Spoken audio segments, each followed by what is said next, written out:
Bir taraftan yapacağımız şeyleri yaparken siz yapıyorsunuz. Allah ebeden razı olsun. Diğer taraftan da bu ızdırarlar, ızdıraplar, ihtiyaçlar, iç yanmaları, sızlanmalar, sürekli o kapıya müteveccih yaşamalar güç kazandırıyor ona. Bir sinerji kaynağı oluyor adeta. Dolu dolu geliyor. Ciddi bir metafizik gerilime ulaşıyorsunuz Allah'ın izniyle. İnşallah bu tutuşturulan ocaklar, ocak mı diyelim, projektörler mi diyelim, bunların hepsi hafif kalır. Cenab-ı Hakk'ın yakacağı meşale karşısında Tevbe suresinde ifade buyurulduğu gibi yuridûne en yutfû nûrallâhi ve fâhim. Ağızlarıyla Allah'ın yaktığı nuru söndürmeye çalışıyorlar. Ve ye'eballâhu illâ en yutimme nûrehu ve lev kerehel kâfirûn. Kafirler hoşlanmasalar bile Allah Celle Celaluhu o nurunu tamamlayacaktır. Onlara hayır diyorum, beyhude uğraşıyorsunuz. Yeva kelimesine bu manayı veriyorum. Hayır diyor, beyhude yorulmayın. Onu ben yaktım. Ziya Paşa'nın dediği gibi bir şem'a-ki Mevla yaka üflemekle sönmez. Ayetin nazmen manası gibi, maali gibi bir şey oluyor. Evet. İnşallah bu ızdırar gücüyle, bu ızdırap gücüyle bir taraftan da o yüksek gayeyi hayalimize dilbeste olarak Cenab-ı Hakk'ın inayetiyle inşallah buluşunca olmayacak şey yoktur. Dünyanın tamiri ihtiyacı var. Çehresinin değiştirilmesine çok şiddetli ihtiyaç var. Topyekün insanlık ızdırap içinde. Çıkarlar, menfaatler, o yüksek gaye hayallerin yerine gelmiş, otağını kurmuş. Şeytan dediği her şeyi çok rahatlıkla yapıyor, yaptırıyor, insanlara yakıştırıyor.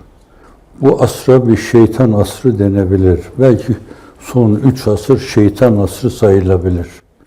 Hazreti Pir-i Mugan öyle diyor. 3 asırdan beri rehnedar olan İslam kalesinin tamiri sizin üzerinizde. Şimdi kendi gücümüzün küçüklüğüne, yetersizliğine bakarak bu kozalite mülazasına göre hiçbir zaman bu sebeple o sonuç elde edilemez falan dememek lazım. Biz şimdiye kadar yaptığımız şeyleri kendi güç, kendi iktidar, kendi amik efkarımız sayesinde yapmadık ki bundan sonra yapılacak şeylerde onlara bağlayarak meseleyi imkansız görelim. Allah sevk etti, kendimizi belli bir konumda bulduk. Burada oturuyor gibi. Şimdi burada oturunca benim şurada yaptığım dırdırlar gibi dırdır ediyorsun. Onlar mırmır oluyor. Bakıyorsunuz millet öyle kabul ediyor onu. Efendim yeni bir kapı açılıyor. Daha farklı şeyler görüyorsunuz. Galiba şu da yapılırmış burada falan diyorsunuz. Şimdi bu mesele böyle konuma göre işin mebdeinden müntehasını görerek ona göre bir makro planımız yoktu yani. Ancak Cenab-ı Hakk'ın ittiği, konumlandırdığı yere bakıyorduk. Ya buradan şöyle bir çıkış, şöyle bir açılım yapılabilir. Buradan böyle bir açılım yapılabilir. Meşveret önemli bir faktördü. Ortak akıl çok problemleri çözüyordu. Gün geldi hani sizin de bildiğiniz gibi Türkiye'de kaç tane üniversite, bilmiyorum ben sayısını, kaç tane orta dereceli okul, kaç tane üniversite hazırlık kursu yapıldı. Birileri geldi bir gün, hazımsızlık öyle bir marazdır ki akıl hastanelerinde bile şimdiye kadar tedavi edildiği görülmemiştir. Bu defa akılsızlık, bu haset, kıskançlık geldi tosladı. Merkezde esasen bir zayiat, bir fay kırılması yaşandı.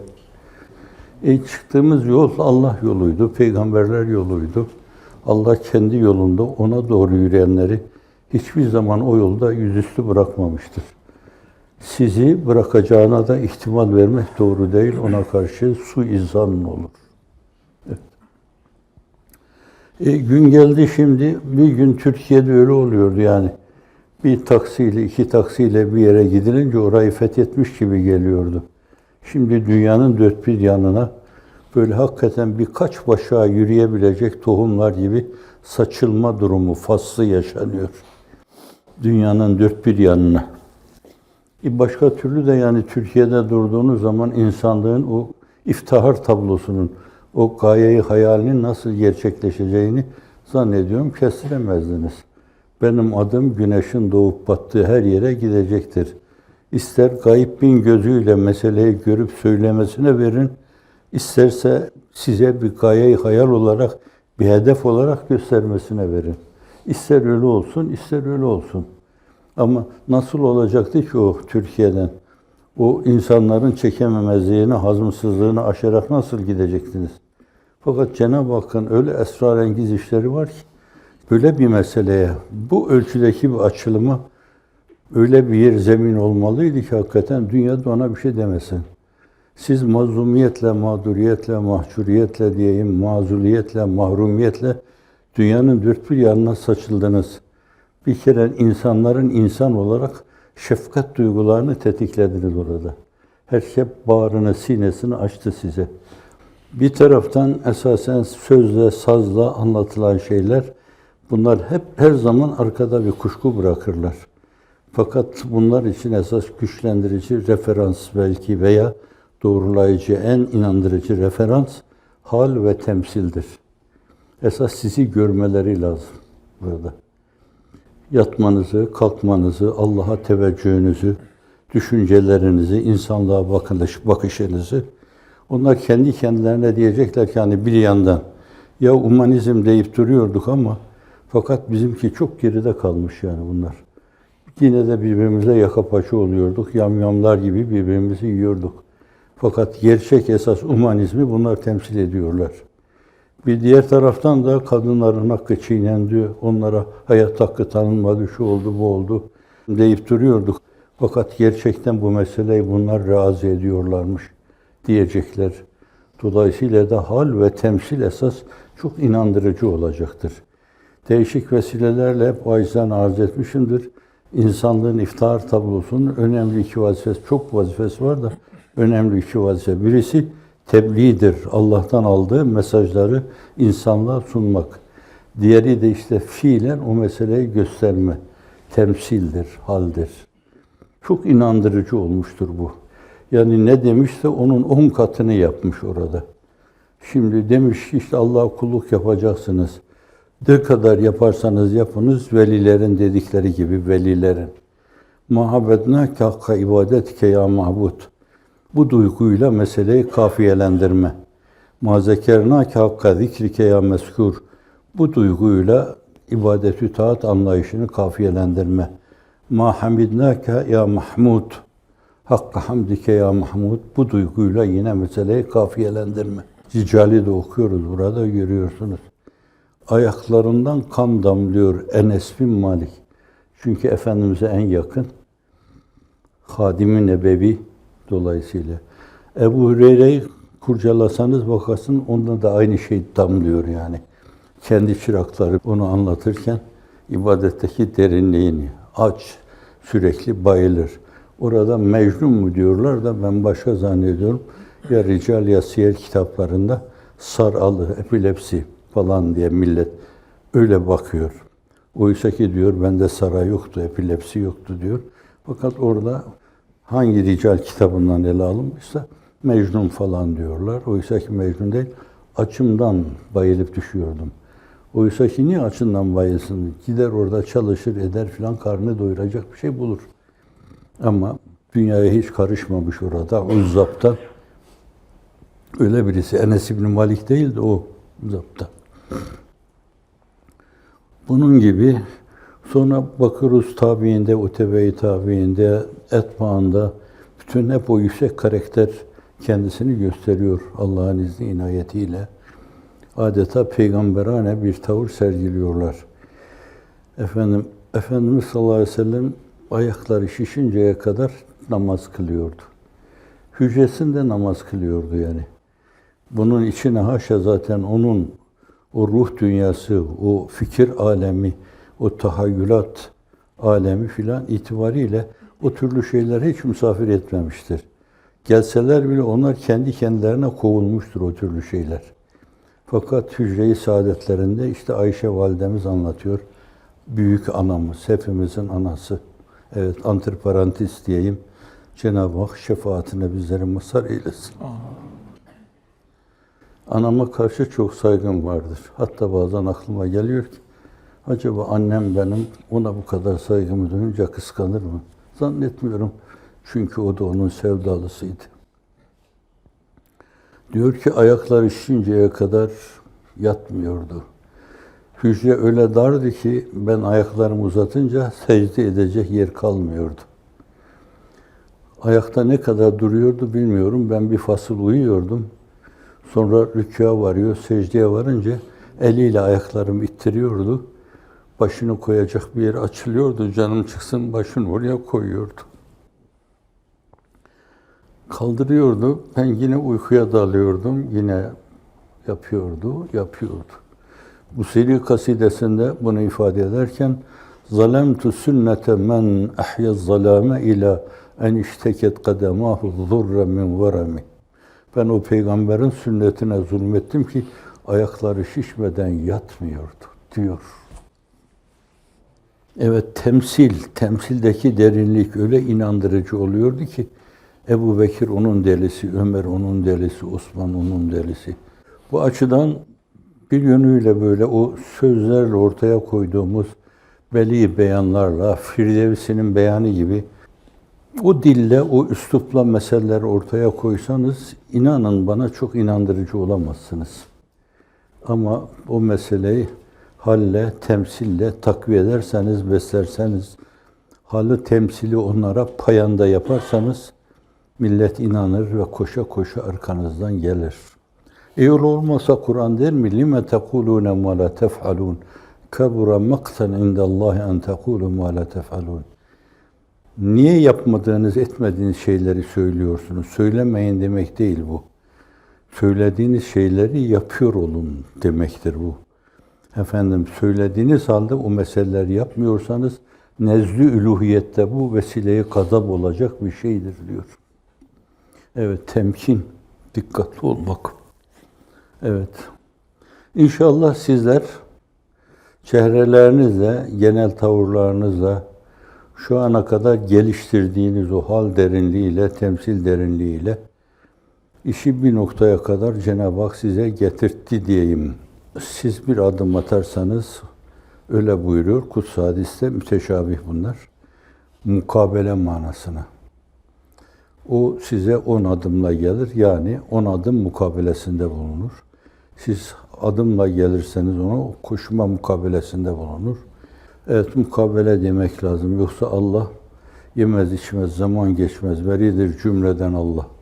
Tebeddülden, tegayyürden, dahi elvan-ı eşkaldan muhakkak ol, müverradır. Budur selbi sıfatullah. Ne göklerde, ne yerlerde, ne sağ sol ve ön artta cihetlerden münezzehtir ki hiç olmaz mekan Allah. Evet, o sıfatı selviyesiyle kendini bize böyle anlatıyor. Bu sözler İbrahim Hakkı Hazretlerine ait. Ama kitabın ortasından. Allah inayetini bizimle beraber eylesin inşallah. Şimdiye kadar bu militarist sistemler esasen kadınları tamamen hayattan tecrid etmişler. Bir kenara itmişler. Esasen devr-i risaletteki tarzı telakkiye muhalif bir tavırdı bu. Esas dinin kurallarına riayet ederek hayatın içinde olmak lazım yani. Bakıyoruz ki biz asr-ı saadette de Taife-i Nisa esasen beyleriyle beraber savaşın içinde bulunuyorlar. Bazen hatta kılıç, korda, kama bile kullanıyorlar. Ama genelde oradaki o yaralıları, işte kanları dindirme, yaralıları tedavi etme, geriye çekme gibi işlerde hep bulunuyorlar.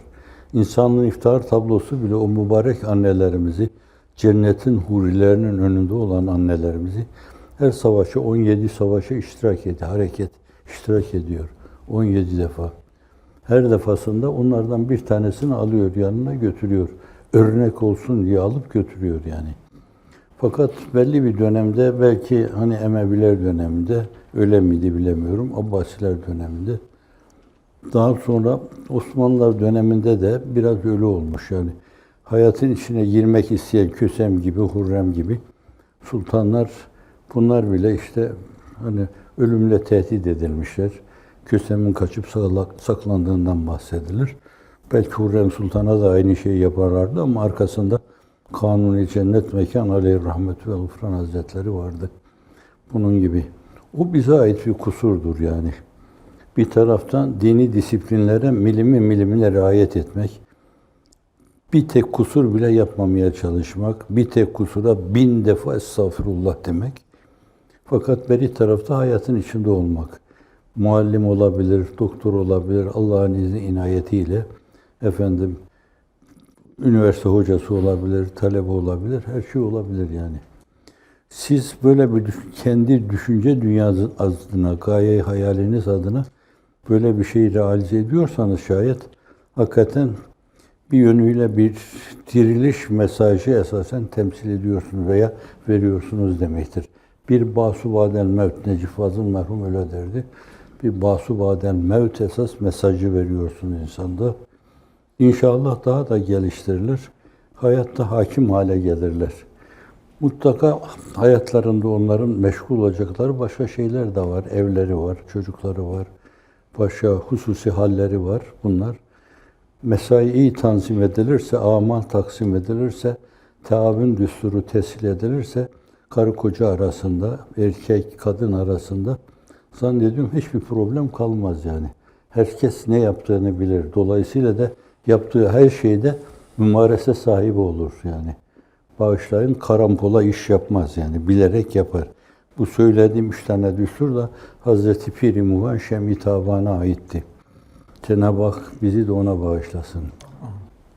İşte hep acizane arz ettim. Hazreti Ayşe validemiz, Hafsa validemiz, Meymune validemiz, Hadice validemiz öyle Efendimiz'e o mesajında, o ulvi mesajında destek oldular ki eğer onlar onu öyle desteklemeselerdi, bir yönüyle Taife-i Nisa ile onun arasında esasen koordinasyonu sağlayan nurani bir ekip olmasalardı, o mesele hanelere, evlere filan o kadar süratle yayılmazdı yani.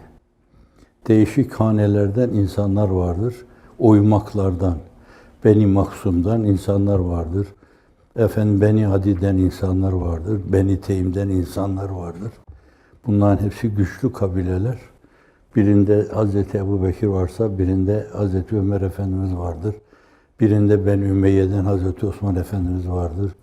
Birinden Beni Haşim'den Hazreti Ali Efendimiz vardır. Hepsiyle bir yakınlığı vardır Efendimiz sallallahu aleyhi ve sellem. O hiçbir zaman cismaniyet ağırlığında bir hayat yaşamamış. Esasen o mevzudaki şeyleri bile mesajının süratle etrafa yayılması istikametinde değerlendirmiştir. Ona 1000 canım olsa kurban olsun. Bir taraftan bu yaptığınız şeyler çok önemli. Yapılan şeyler, mesela çok sarsık bir hayat yaşıyorum ben şu anda da. Yani yaralıyor beni o arkadaşlarımızın binlerce, yüz binlerce arkadaşımızın hayattan tecrid edilmesi, mahrumiyete mahkum edilmesi. Bunlar her gün öyle bir şeyle yaralanıyorum yeniden. Hazreti Hamza'nın bağrına yediği mızrak gibi, bağrıma bir mızrak yemiş gibi bir kere daha inliyorum. Çok ağrıma gidiyor. Gecelerim bununla kirleniyor. Kirleniyor mu diyeyim. Yoksa bir yönüyle beni hasta hale getiriyor mu filan diyorum. Ama hani bunlar meselenin bir yanı, insanı olma şeyi. Duyuyorsunuz bunları. Duymamak da bir yönüyle belki kabalık sayılır. Fakat bunlar hiçbir zaman bizi bir yese, bir inkisara, artık bir şey yapamıyoruz duygusuna atmamalı, itmemeli yani. Hakikaten bir uçurumu, Ashab-ı Uhdud gibi uçurumun kenarına götürseler orada, hani o minnacık çocuk, kadını da atacaklar, niye sen bu dine girdin diye ittiriyorlar kadını, kadın direniyor, çocuğa bakıyor, çocuk sahipsiz kalacak. 3 tane çocuğun konuştuğundan bahsedilir. Onlardan bir tanesi odur. Anne at diyor, korkma diyor, at diyor kendini. O Cenab-ı Hakk'ın teminatına kendisini salıyor. Bunun gibi böyle siz bir araya gelince, böyle konuşunca ben muvakkaten böyle oksijen yudumluyor gibi oluyorum yani. Hakikaten. Muhakkaten kendimden sıyrılıyorum. Böyle siz olamam da katiyen, fakat siz oluyor ve rahatlıyorum böyle. Sizin içinizde geldim hissediyor ve rahatlıyorum Allah'ın izni inayetiyle.